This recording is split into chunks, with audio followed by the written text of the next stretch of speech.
Hello, and welcome to Mystic Dog Mama, the podcast for soul led dog mamas, where you'll discover how to best nourish your dog and yourself, mind, body, and soul. I'm your host, Dr. Alexia Meller. Hi there, thank you so much for joining me today. You are in for a treat. Today, my guest is Lisa Spector of My Zen Pet. Lisa has such an incredible story. From graduating from the world-renowned Julliard School to pursuing a concert career, opening up a music school, and even raising puppies for guide dogs for the blind, Lisa has been on an incredible journey that has shown her the power that music holds for dogs and humans alike. In this episode, Lisa talks about her journey into canine sound therapy, and she shares with us some really useful ways we can use sound and music to calm our dog's nervous systems to both prevent and treat all kinds of anxiety. And she also shares why just putting classical music on for your dog when you go out during the day or during fireworks might not actually be a helpful thing. But don't worry, Lisa shares exactly what is helpful to your dog's nervous system too. And you'll be treated to a mini concert you can share with your dog, as Lisa plays for us some of her calming music. It's so beautiful, and you're going to feel just as relaxed as your dog, so get comfy. Canine sound therapy is a great example of something that you can use to support your dog's well-being when you follow my new approach to feeding and nourishing your dog that I've been sharing with you. The new approach stands for nutrition, energetics, and well-being, and is through combining these three elements that I believe that we can support optimal health for our dogs and for ourselves. Because so many of you have asked for guidance on how to simplify making your dog's food, I've created an ebook with easy steps for using the new approach to feed your dog. I really made this super easy to do. It includes exactly what a healthy adult dog requires to meet their nutritional needs. It shows you what to consider when choosing raw meaty bones for your dog, and it gives guidance on how to know if your dog is a warm or cool dog when it comes to food energetics, and what foods to choose from to support that. It even has a meal planner and shopping list template so that you can make shopping for and preparing your dog's food as easy as pie, or pup loaf in this case. The New Approach ebook is available on my online shop at mysticdogmama.com. If you'd prefer my help in guiding you through making your dog's food, you can always book a consultation with me where I'll go over your nutrition goals for your dog, what you're currently feeding them, their medical history, etc., and then give you my recommendations for how you can best optimize their diet. You can contact me on my website, mysticdogmama.com, to set that up. And if you have a dog with a health challenge and you'd like guidance on some supportive handholding on their health journey, don't forget that I'm running a back to school sale with 15% off all bookings for nutrition and wellness plans made in September. Again, reach out to me on mysticdogmama.com for more information. Okay, on that note, let's go. Hi, Lisa. Thank you so much for joining me on the Mystic Dog Mama podcast today. I am beyond thrilled to have you here with me. It is such a pleasure to be here, Alexia. Oh, honestly, the pleasure is all mine because when I came across your work, I was like, I just need to speak to Lisa. I know this is going to resonate with so many of our audience members who struggle with all kinds of things related to reactivity and for themselves as well. I mean, we were just talking before recording about needing to look at both ends of the leash when we're looking at the things that are going on with our dogs. And I love that you bring music into the conversation and looking at how music and vibration and frequency can really support both of our nervous systems as we co-regulate with one another. And I'm really thrilled that you're going to give us a little taste of music today as well, so people can get a sense of what it is that you're doing. But I'm just so excited for this conversation. Well, music and dogs are my life, so I feel like I'm in the right place. You are absolutely in the right place. I wondered if you could maybe give us a little bit of your story. I know everyone's like, well, what's the story that got you into this? But you have such a unique background of how you went from Juilliard to now literally like working with the dogs and all things music. So I wondered if you could talk to us a little bit about that.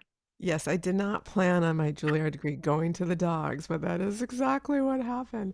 I grew up with dogs. We grew up with a Cocker Spaniel Doodle, and I started playing the piano when I was 7, and Doodle always came by my side when I was playing the piano, even when she went deaf. So she lived a long life, and when she was about 16 or 17, she went deaf. And we had a two-story house, and no matter where she was in the house, I'd start playing the piano, and she'd come by my side. Never really thought much about it until I really started studying about the sound, not only the sound, but also the vibration effect on dogs later on in life. So what happened is I pursued a concert career, and I was teaching, and I owned a music school in my community, and I was, dogs are also my life. So I was a volunteer puppy raiser for guide dogs for the blind. And I had a 4-month-old rambunctious puppy. When you see working guide dogs, they've been through a lot of training and then they're calm. They're all pretty rambunctious at 4 months old. So this yellow lab puppy at 4 months old, and he was in my school, and I was teaching a group of 4-year-olds, and they come to the school, and they'd be running and shouting and like, out of excitement, and I was like, how can I get them focused fast? So I started studying what kind of music prescriptively would work to calm and focus my 4-year-old human children. And I found the right prescription that worked for them. And I look over at the rambunctious puppy, and he's like snoozing in 30 seconds. And I'm like, kids, fantastic. I'm onto something with the dogs. So that's kind of how it all started. The best things in life seemingly happen by accident. And looking back, they're never by accident, they're by divine intervention. And so that set off a whole new career path for me, really, that was for many years, that was my only career path of being really the first canine sound therapist in a sense. That is amazing. And I know that you did actual like scientific research on how this is actually working and what types of music and what types of classical music, because classical music is really diverse as a category. Did you find that there were particular types of music that within the classical genre that really kind of resonated, pardon the pun, with the Yeah, dogs yes, more than exactly. others? Yes. So when I first had this idea, I worked with a sound researcher and a veterinary neurologist, and we discovered that this was so long ago. I mean, it was 20 plus years ago. So it was 20. It was 2003. It was so long ago. And at that time, there had only been one other study done in 2001. That was a study by her Irish behaviorist, but she had done it in San Francisco. And it was a study testing different kinds of sound in dogs in the shelter environment. So she took classical, jazz, heavy metal, rock, I think, or pop, and a control group. No, it was TV, and then a control group of no sound. And what she found is that classical music calmed the dogs. That didn't surprise me at all. But like you said, classical music is an enormously broad term. So when people say they put classical music on, that's not actually always a good thing, because they might be playing one is an instrument like flute or violin with high frequency, which stimulates and charges the canine nervous system. They may be playing a full big Mahler symphony or Berlioz symphony. That's like 100 and 140 piece orchestra, and that's very complicated music with an enormous amount of dynamic range. So if you ever notice you're in the car and you're listening to a Beethoven symphony and trying to have a conversation, you're constantly adjusting the volume. It's because the volume goes to as soft as possible to as loud as possible very quickly. And so that charges the canine nervous system. So we did a study testing a variety, starting with classical, but starting with a variety of classical. So classical at different tempos, classical for different instruments. So I was doing solo piano, but I was also doing chamber music with wind instruments and string instruments to see what was conducive to calming dogs. Phase one was in the shelter environment. And so what we found universally through all the shelters with 150 dogs is that music that was slower and was lower in volume, so it didn't have the dynamics in it. It was just all soft, very steady beat with a very consistent pattern, no surprising changes, was much more conducive to calming dogs in the shelter environment. And then phase two was in the home environment where people knew of their dog's anxiety issues, purposely testing in the United States right before July 4th because fireworks is such a fearful issue for many dogs. And what we found is that even furthermore, that music that it was slower, certain range, and all the things I talked about earlier was conducive to not only calming dogs, but also relieving those anxiety issues, whether it was sound phobias or separation anxiety, or even it came down to aggression, which surprised me. So that's way back 2005 years, and then launched with my first product.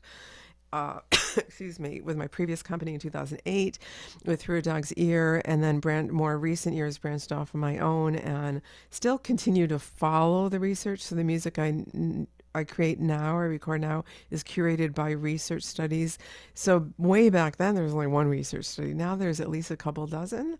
And they all really vary. Some say classical is best, some say reggae is best. Again, when they say classical is best, it's like you have to have a very specific definition of what classical is. So it's really, when people say they're playing music off of their classical music station, great some of the time, but not really great other times. So it depends on what it is. But the one thing that all of the research studies have in common is that lower frequencies calm the canine nervous system. So when you think about it, when you're talking to your dog and it's nighttime, let's say, and you just say, good girl, good boy, good night, you don't even realize it, but your voice goes into a lower pitch, and it also goes into music speak, what we call legato, long connected sounds, like good girl. You wouldn't say, good girl. That would charge their system, right? That would be the opposite, staccato. However, if your dog's about to cross the street and a car is coming, you need to get their attention fast. You're going to go into, your voice is going to raise instinctively without thinking about it. You're going to call your dog at a high frequency range in short staccato sounds, because you're not going to say Fido here when a car is coming. I'm not going to represent right now the short staccato because she's snoozing over here. But you can imagine the short frequency. So Gina's a two-time agility champion. So we do this all the time on the agility course. A lot of dogs are tunnel suckers. They see a tunnel, they want to go in the tunnel. That's playtime. But the tunnel's not on the course right now. So we need to call them out of the tunnel. We go into high pitch frequency, short staccato sounds. So that's how to charge their system. So I take all of those sounds out of the music now that I record for dogs. All of those, any sounds, loud, sudden dynamics that are all the time in Beethoven, faster staccato sounds, high pitched sounds. I take those out of my recordings for dogs. And then sometimes I play, as you'll hear later on in our talk, I'll be playing music for left hand only, because my left hand is my bass. That's lower frequencies that calm the canine nervous system. Amazing. Have you discovered if there's a kind of a particular number when we look at like hertz that tends to be an ideal range that dogs like? And part of the reason I'm asking is that we see in the human side of things that a lot of meditation tracks, for example, are set to particular frequencies, and people want to tune into those sorts of frequencies. And I wondered if you've noticed, is there a kind of correlation between those that we identify for humans and what works with the dogs as well? Yeah, it's a really good point, because humans, everything I'm saying, everything I said so far, also is the same thing for humans. So we just kind of, sometimes we relate. I mean, you're a canine nutritionist, so you know that people will do things for their dog's nutrition before they'll do it for themselves, right? So and we'll get into the discussion of paying attention to what's in your sound environment. But basically, I don't have the numbers right in front of me, but this approximate range that humans, when they have all their full hearing, so when they have, when they're younger and all their full hearing, they tend to, a good hearing range would be up to 20 hertz. Dogs are double that, almost double, up to 40. Cats, by the way, are double the dogs, like almost up to 80. So that's why oftentimes, sometimes the dogs, and very frequently with cats, they will hear construction sounds that are 2 blocks away and stop eating because of the stress that's causing, because they're hearing not only further away, but they're hearing higher frequencies. So if you ever have anyone, if you have animals in your household, and someone says, "Oh, I've got an album for you. It has sounds you can't even hear, but your dog can." That is not what you want to play for your dog to calm them. That will charge them because when it goes into high frequency, that's going to charge them, and that's really, really high hertz range.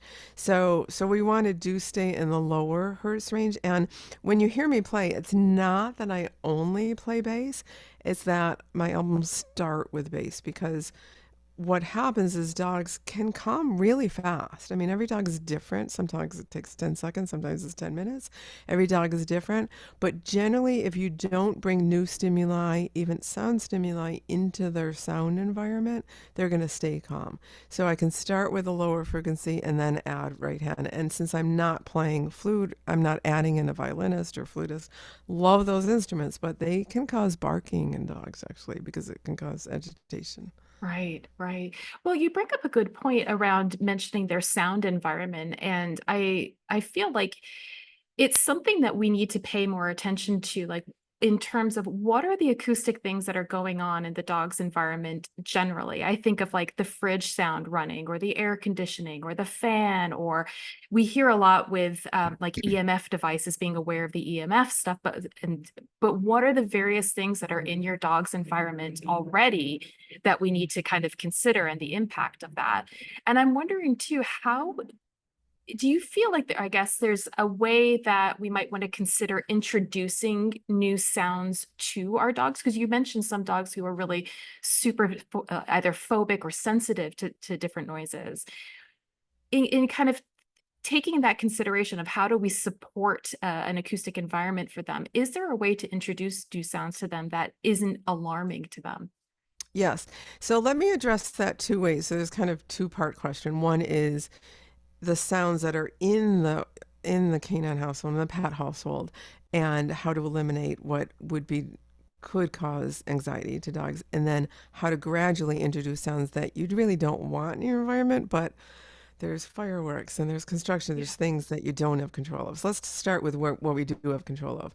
What I invite listeners to do is to take a sound survey. So basically, sit in the middle of your house and just, you can have your dog on your sofa with you and just sit and just listen. And I find I hear better with my eyes closed. So you might, close your eyes and really bring in the sounds and start to listen to all the sounds inside your house before you go outside, before you listen for what's outside. So listen for, is there Bluetooth on, which has a slight hum all the time. My Bluetooth is off when I'm not using it. Is there fluorescent light buzzing? Is there there's always technology sounds, there's more and more every year. Are there beeps happening from appliances? And then make a chart and make a note, make a check mark next to any sound that you can control. So an example would be an appliance. Can you shut off your dryer from buzzing when a lot of times newer appliances now have control over it? You don't have to beep. I use an Instant Pot and I have no control over the beeps, and I'm married to my Instant Pot. But I make sure, even though my dog is not so sound sensitive, I make sure that she's in the other room when that beeps. So then I control where she is rather than where the device is. But I've heard dozens and dozens of stories of dogs who people think their dog is afraid of the garage. And it's not actually the garage, but one time, it only takes once, they're in the garage, the dryer alerts you that the clothes are dry, the buzzing goes off, the dog's right in front of the dryer, and he never wants to go in the garage again because bad things happen in the garage. So if you can diminish or delete any of those sounds that you can, there's so much, I can guarantee your listeners that there's so much more in control of your sound environment than you think. Then you have outdoor sounds. So you might have a motorcycle going by. You might have construction sound. You might have neighbors talking.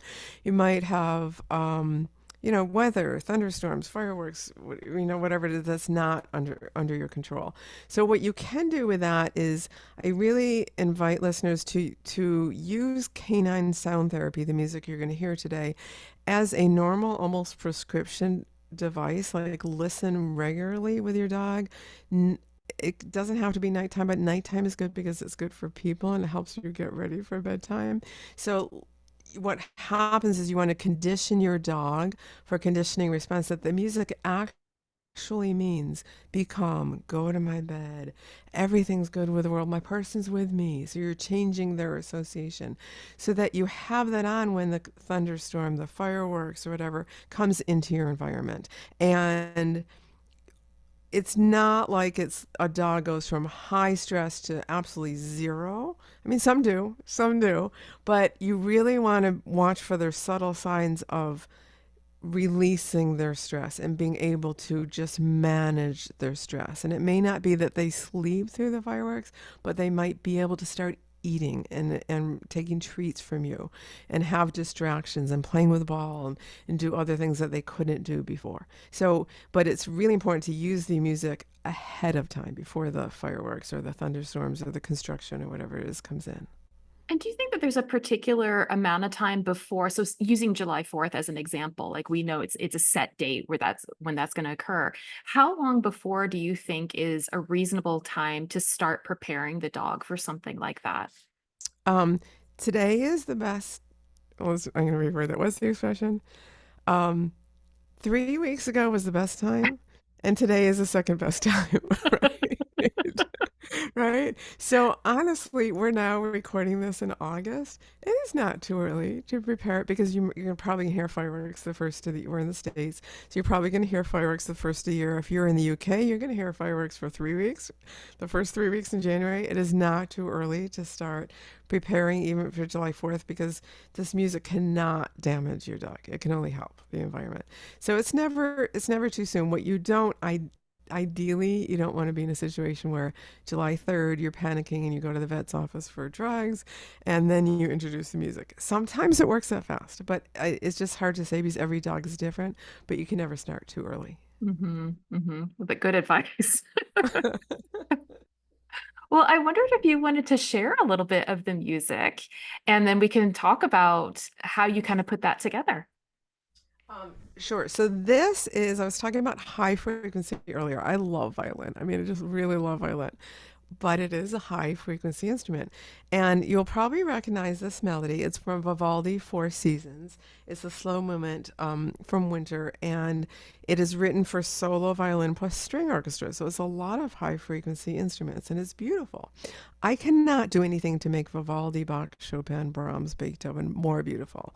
But what I can do is take out the higher frequencies.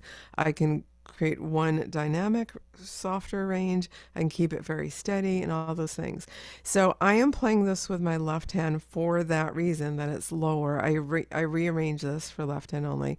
But also there's two other reasons. One is several years ago I actually fell and broke my right hand so severely that I wasn't playing for a few years with my right hand. I was told I would never play piano again with my right hand. I am. I'm doing full concerts with both hands. But in that process, I thought, well, I could play left hand only for the dogs because lower frequencies calm the canine nervous system. And then when Gina here is awake and up and about, I can use my right hand to pat her or even tug with her while I'm playing sometimes.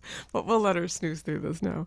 So if you have a dog with you, if your listeners have a dog with you, I invite you to just, take this time, cuddle up together, see how your dog responds, but also feel how you respond. Does your breath get a little slower? Do you feel yourself calming down? And it's about a 2 minute piece or 2.5 minute piece. And it's just a time to just really take in some Zen, as I say.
And this is one time when a concertpianist considers it a compliment when she hears snoring.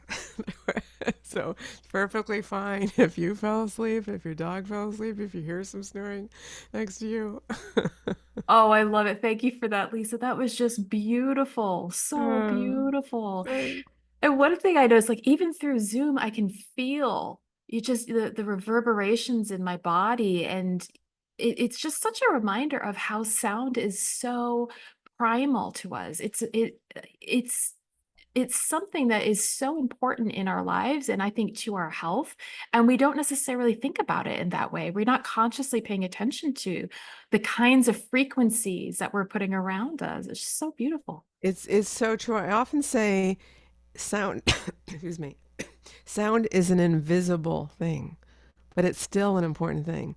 So you can classically condition your dog to like something visible, but you can also classically condition them to be calm during something invisible. So I have to, I won't take responsibility. My previous dog, I owe this to him, that when I first adopted Gina, he was 7. And I brought her home. I start playing the piano within the first hour or so. And he like, it's like he told her, oh, when she plays the piano, it means you go to your bed. And I swear to you, like I never had to do anything, but you can also train your dog to do that. Like music, she's been conditioned that music means chill, go to your bed. So it's invisible, but it doesn't make it less important. Oh, absolutely. And I love too that there's more and more research that's coming out about even looking at how our cells individually respond to vibration, that at our core, we are frequency, we are vibration. So it Right. just makes so much sense that we are physically responding to what it is that we're hearing around us. And it's the exact same thing for our dogs. They're no different. Yeah, and the same way for us, you hear peace and it has some nostalgia and it immediately puts you back in time with a good memory or whatever the association with. And so we can do that for our dogs too. Oh, I love that. I love that so much. That's such a great idea too, of thinking about like consciously conditioning them around that. And Right. I think it's really useful for, I was mentioning to you before we started recording that a lot of listeners who have reached out to me have some serious issues around separation anxiety or isolation distress, all of these different disorders that um, make life really difficult for the dog, but also for the human as well, because we co-regulate to one another. And so when your dog is upset, you're getting upset. You know they have a problem with you leaving the house and you're nervous before you even start the process of going out the door because you know they're going to be upset around it. So looking at creating a really positive routine for both of you, I think is so important, and that you can incorporate music in such a beautiful and fun way is such a great idea. And such a simple way too. Right. And to think about it, it's like if you used to feel stressed when you're leaving because your dog, we know our dog's going to pick up on that. But think how good you're going to feel when you don't feel stressed when you're leaving your dog. I mean, it's such a different feeling when now I leave Alexa playing my music. I mean, obviously I play live for her, but I can't always be here. So I leave Alexa playing my music, and it's just like, it's no big deal. That's amazing. That is so amazing. So you had mentioned that people can actually purchase your tracks. Is that correct? That if they They want can to, purchase, download, but you can also stream it. So my album now that's currently out is Dog Gone Calm, Volume 1. So if you ask Alexa to play Dog Gone Calm, and I'll give you the links where people can access it for streaming and Spotify, Apple Music, Amazon, any of them. Uh, by the, well, in September, I'm starting to do composer specific albums. So my first one's going to be Chopin for dogs. So that'll be out in September.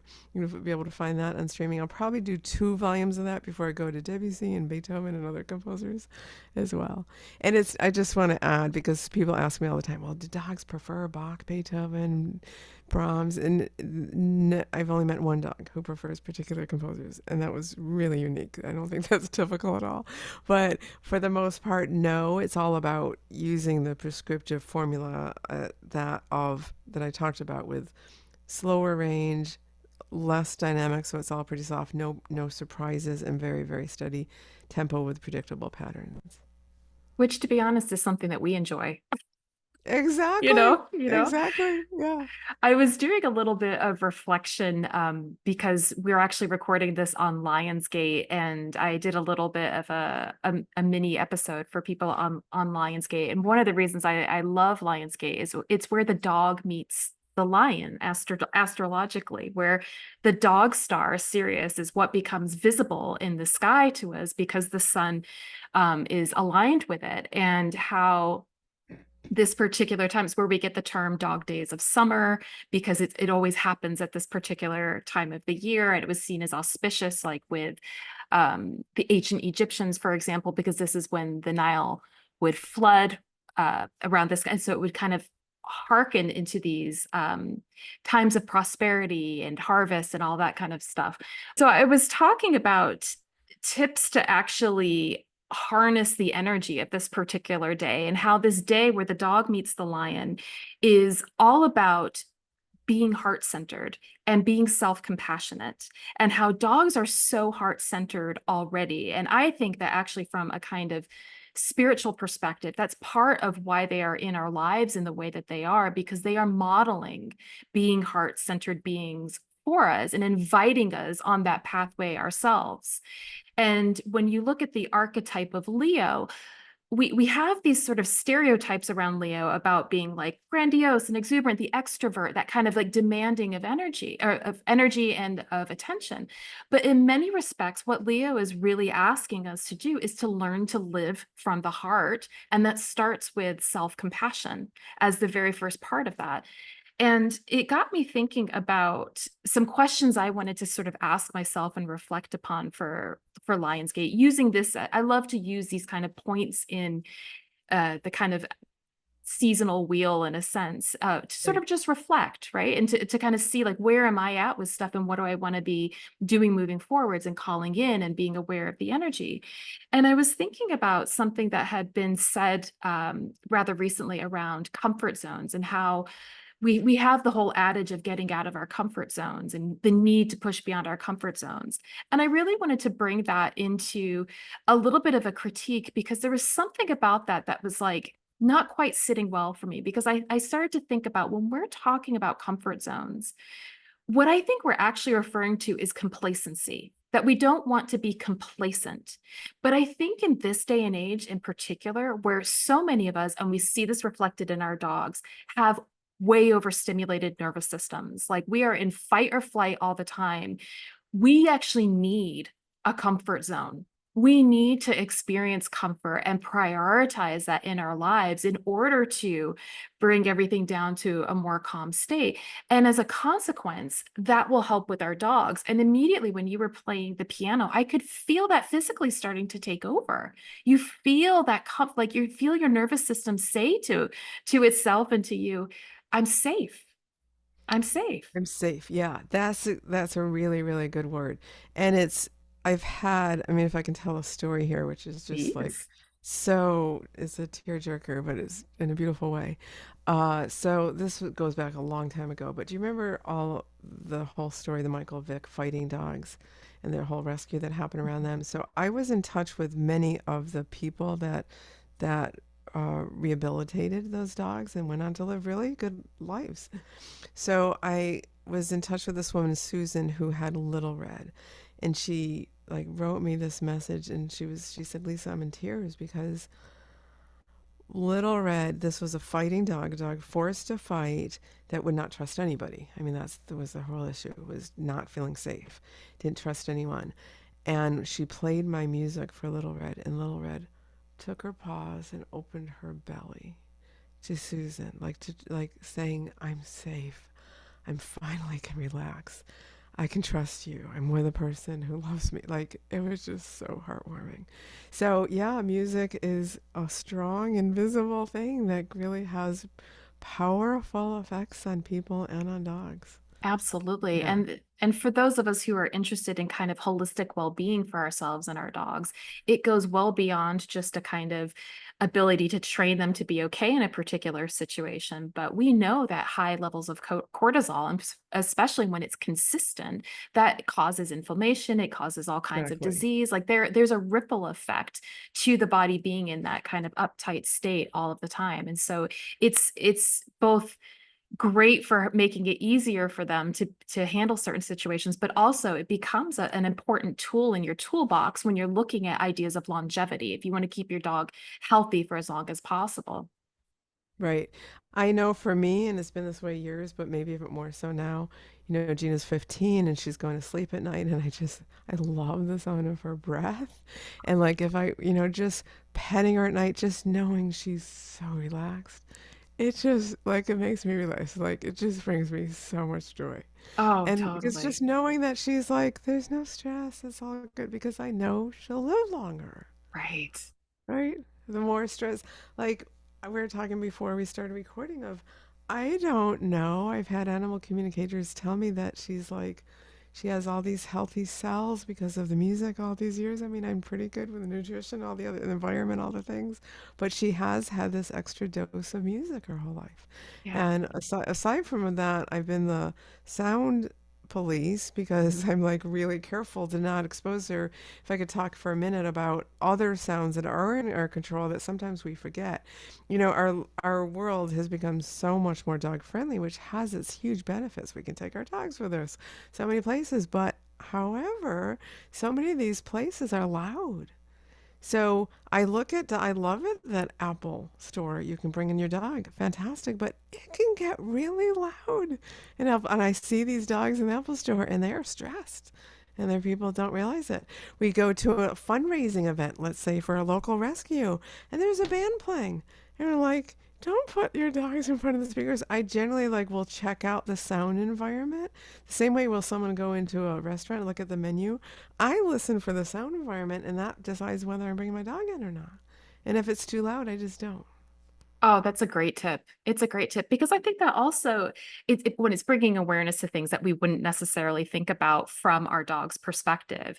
And I think it also helps to sort of challenge this idea. I think a lot of us with reactive dogs feel a little bit ostracized because we can't do that thing like taking your dog to the pub or taking your dog to the coffee shop or those sorts of things that maybe you thought about doing before you got a dog and then you realize your particular dog can't cope with that.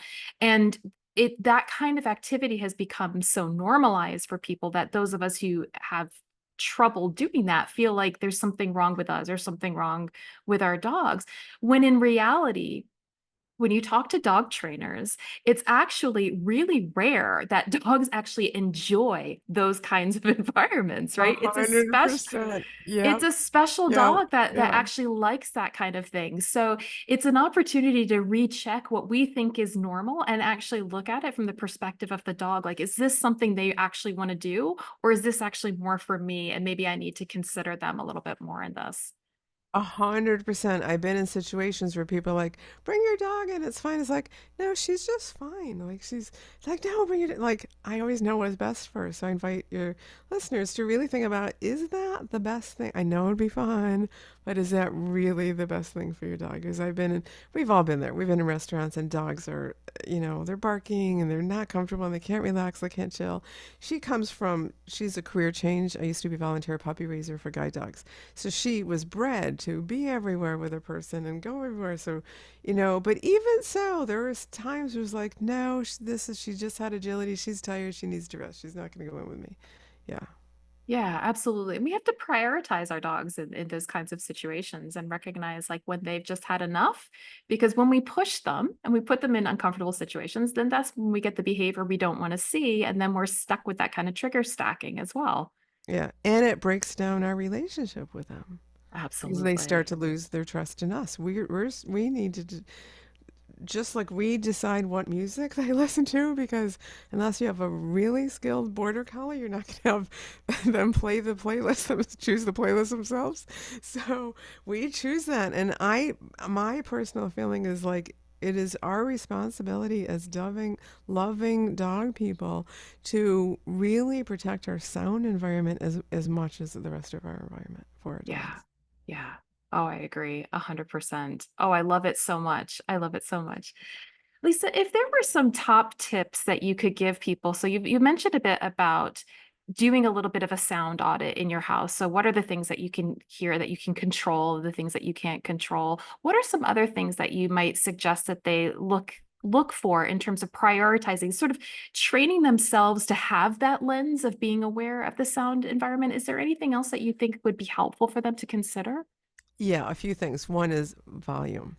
So no matter what music it is, even this music, this canine sound therapy, played too loud can cause anxiety. So think about, we talked about a dog's first range being almost double ours. So think about like if you're leaving your dog alone all day or, even for an hour and you're playing music. If you were with that music for an hour all day, what would be too loud for you? What volume would be comfortable for you? And then just lower it a little. Because if they have their full hearing, then they hear. They're more sensitive to hearing than we are. So watch volume, whether it's this music or whether it's TV or other music. And I'm a big Zumba person. I love my Zumba playlist.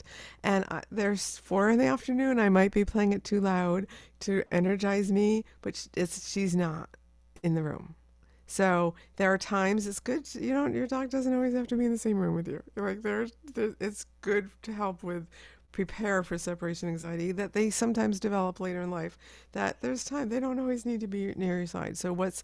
And they will always choose to be near your side. So that leads me to the next thing of if you live in a household with lots of people and let's say your husband's watching the football game and your teenager is playing heavy metal, your dog will sacrifice their sound health to be near you. And that's why we love dogs, because they love to be with us.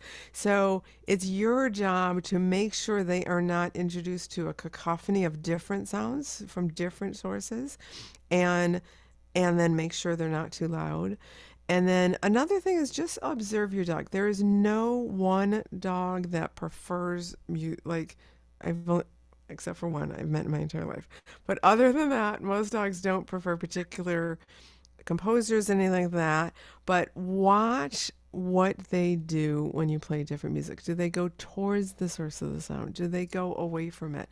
Give them a choice to be able to go, whether it's this music or other music or TV or whatever, give them a choice to be able to leave the room and go away from it. And, I've seen really sound sensitive dogs that, most dogs will just choose to be with the people. I've seen a lot of sound sensitive dogs like, I'm going to go chill right now on my own. I'm going to go in the back room and I don't want to be with the TV. Like, they're really, really sensitive to sounds. And please don't have the TV playing when you leave because you have no control over the TV. You have no control over gunshots, fireworks, construction, all the things that would cause anxiety for your dog that will happen. So a lot of people do, oh, I don't want to leave my dog in silence. So I'm going to leave a TV on. Don't leave the TV on all day. I would go bonkers, like having TV on all day. So your dog has twice the hertz range. So that would be another tip. Yeah. Oh, that's perfect. That's perfect. I know a lot of people do leave the TV on. They might even do like dog friendly TV, but still I think you have no control over that. So it's wise. It's Yeah. wise. Yeah. Unless it's a curated show that's specifically to dogs and really they've done their research. Yeah. Yeah. Yeah. Lisa, this has been so much fun. Is there anything else that you want to share with the audience that I might not have asked you? So I have tips of how to use canine sound therapy. They're free when you go to myzenpet.com/tips. And it talks you through different, sound phobia, separation anxiety, different anxiety issues and how to use music, a section on volume and all that. And that will get you into my world at My Zen Pet, my company. And I just love turning people on to how simple canine sound therapy is and how it can be used so effectively. As we were talking before we started recording of so many people you talk to, like they've tried everything else. Music doesn't have to be the last thing you try. It could be the first thing you try. It just usually is the last thing because people don't believe it could be that simple. But it often is. So let this be the first thing you try. It doesn't have to be the last thing. And the other thing I will say is even if you have a dog who doesn't appear to have anxiety issues, I have had dogs who have lived long lives, and almost all of them, at some point through middle age to senior years, they develop issues, and something might happen. They might get attacked, or they have new issues they didn't have, or it could just be life, and they experience pain later in life. They have anxiety that they did not have when they were younger. So music can not only be used to treat canine anxiety issues, it can be used to prevent canine anxiety issues. I love that. Anything preventative, absolutely. And I think along those lines with older dogs too, and when things might happen that you might not necessarily be aware of, it's even things like tiled floors might become a problem for them, or hardwood floors might become a problem for them, and they slip a little bit and they've got a little bit of pain that you're not aware of, and then they've got anxiety from that pain and from that experience, and you're like, oh, my dog's fine, they don't have any anxiety, but they actually are carrying something that you're not aware of. So to your point of using the music to both prevent, and then also when something like that you might not be aware is even going on with your dog, help to soothe them through those kinds of periods. I have to share a funny story about that. So I moved in here. I moved towns about a year ago, a little over a year ago. And when I saw this place, he was just about to put down wood floors. They were beautiful and they were brand new. I was like, wood floors. I had a 14-year-old at the time. I think she was 13 or 14 at the time. I was like, that's not a good thing. And there was an older carpet here. I said, could you keep I'd like to keep the carpet, and you don't even, and so he like lowered the rent so to keep the carpet. It is one of the best decisions because her eyesight is really failing, so she does most of her retrieving and playing inside, and she runs like crazy on this carpeting that I know she would not do for a wood floor. So she's like, I can throw it from room to room, and she'll chase her ball, and she has no problem, but she's a little hesitant outside. So I'm just like carpeting. I love carpeting. I know, and it is those things that once you get a dog, you suddenly become aware of all of I those things know. that you weren't aware of before. They become Exactly. priorities. Yeah, exactly. Yeah. Maybe not so good for a puppy, but for for a senior dog, For a senior, really absolutely. does help. It really does help. Absolutely. Yeah. Absolutely. And it's like you said, we have to take into consideration their whole environment and what kinds of changes would be beneficial for them. So it's another thing to add to the list in addition to the sound. But I'm so grateful that you're sharing with us the sound today, because I think it's something we, like I was saying before, we often overlook. We don't necessarily think about it. And it's so, especially because they hear everything. They're so oriented by their nose and their ears before their eyes in the world. And so it's important to really Exactly. take that into Yeah. consideration. Yeah. It's coming from an agility background. I have learned more about dog behavior through agility than almost anything else I've done. And when you are in a course, dogs going like even when they're running at full speed, when your body language does one thing and you say another, they're going to follow your body language. Like if you're because very particularly when we're new at agility, we say one thing and our body contrasts what we're saying. They're going to take over. I mean, they're just they're watching patterns all the time and they're watching everything. Yeah. Yeah, Yeah. they're just magic. They're just Yeah. they're They're pure just, I magic. know, it's just mind blowing. It's just mind blowing. Yeah, so, and we're recording this during the Olympics. So you've seen about that Olympic dog that's been helping the gymnastics, American gymnastics, the female gymnastics team. And like, of course, like, what a simple idea. Like, of course, dogs provide the calmness for us when it's so stressful. Yeah. Yeah. Yeah. And I think that we are becoming much more aware of those kinds of interconnections and the benefits health wise. And I think, obviously this is Mystic Dog Mama, so we get into a lot of the spiritual stuff. I actually really feel it's a big part of why canines as a species are with us. They are teaching us so much about ourselves. They really are. And how we are to me, they're the gateway for us to really understanding that we are connected to all of nature. We are not separate from nature on Yeah. any kind of level. And, we've invited this little like modified wolf into our home that, sleeps in our bed. Like, I know. like I know. it's just magic. And you don't get that with other species. So it's just, yeah, they're incredible. I know. They're amazing. Yeah. I'm also in the process of developing a whole program around more extensive use of how to use canine sound therapy. So my album is Doggone Calm. My program is Doggone Calm Training. So by the time this is aired, it'll be out, and it's all about the different steps and all the more detail of this appeals to you in more detail what you can do with it. Oh, that's amazing. That's amazing. Yeah. So Yeah. listeners, if you've got a dog that you think would really benefit from this, I think every dog could benefit from this, and you want to learn how to do it a little bit more in depth yourself, please check it out. It's so helpful for our dogs. And I think too that the more people who are practicing with this with their dogs, they become advocates when they are talking to their friends or family or volunteering in a shelter or what have you, to kind of spread the awareness about the power of sound and vibration and frequency to really help our dogs and ourselves. Right. Yeah. Exactly. Yeah. Yeah. I want to ask you one final question before I let Sure. you go. And it's a question that I ask all of my guests. And that is, what do you feel that dogs, and if you want to talk about Gina in particular, or any dogs generally, because you've had a lot in your life, what have they taught you about what it means to be human? What a good question. Um, as you know, they're always teaching us. They're always teaching us. And when I do meditations for dogs, I always talk about dogs are masters at being in the present moment. And I think that's every single one of them comes here to teach us to learn how to be present, and that the joy is in the present moment and the simple things.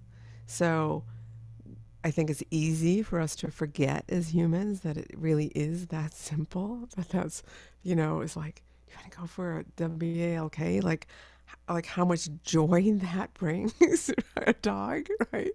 So it's like just remembering that it's the simpleness and the being present and just the heart connection, and they have so much to remind us about all the time. And we're humans and we forget that all the time. Even if we study it and we work on it, life happens and we forget those things, and there's stress of everything in our environment. And so I think dogs are here to remind us that being human can really be that simple and that joyful. I love it. I love it. And you and I have a shared background in an interest in A Course in Miracles as well. And I think that that so relates to what you just described, of a big part of the course is really about like choosing peace. Yeah, You know, exactly. Yeah. that's ultimately what it's getting you to see and do. And dogs really invite us to do that. Like, it is a choice. We can choose to be peaceful. I Yeah. think that's a good one. Dogs remind us that it's a choice. Yeah. Yeah. I always, Gina, she's just one of these dogs that I look at her and it's like, she wakes up and is like, ah, I'm so happy I woke up. Like, it's like, period. Like, it's a great day. I woke up. Like, that's period. And it really can be that simple. I know. I know, exactly. And just the sheer joy of like when you've been out of the house for 5 minutes and you come back and they're like, "You're back." I'm so excited. It's such a great reminder. It's such a Yeah. great reminder. Yeah. Yeah. Lisa, this has been so much fun. Thank you so much for being here with me and It's for sharing your gift with our audience. It's just wonderful. it's been such a pleasure for me. I love this conversation. It's been fabulous. Thank you. Oh, you're welcome. Thank you. And I will leave all of your links. Lisa's got lots of good stuff that I can share with you, where to stream her stuff, where you can get more information on the course. All of that information will be in the show notes, so you can click directly from there. Lisa, thank you with so much gratitude. Thank you, with gratitude back to you. Thank you so much for joining me for today's conversation and mini concert with Lisa Spector of My Zen Pet. Isn't she fantastic? Did you get super relaxed too? I hope you found this helpful, and I'd love to hear which of Lisa's tips for taking steps to create a supportive acoustic environment for your dog you're going to try out. Let me know by reaching out on Instagram at Mystic Dog Mama. I encourage you to check out Lisa's website, myzenpet.com, to learn more about her Dog Gone Calm training program and to stream her Dog Gone Calm album for your dog. You can also follow Lisa on Instagram at my_zen_pet. Let Lisa and me know how your dog likes the music. And like I mentioned before, if you want a super easy guide for putting your dog's meals together, how to incorporate food energetics, and how to add easy well-being practices like canine sound therapy into your day to support your dog's health, you just might find my new approach ebook is exactly what you've been looking for. Check it out at mysticdogmama.com. Finally, can I please ask you for a favor? If you're enjoying the podcast, a simple and really meaningful way that you can support me is by rating the podcast and leaving a review on Apple Podcasts. I know, I wish Spotify allowed reviews too, but alas. But seriously, it really helps me to know what you're enjoying, and it is so helpful for others to find the podcast when you leave a review. And that way they can also find this beautiful community that we're creating together and get the support that they're looking for with their dogs. I am so grateful for each and every one of you. Okay, until next time.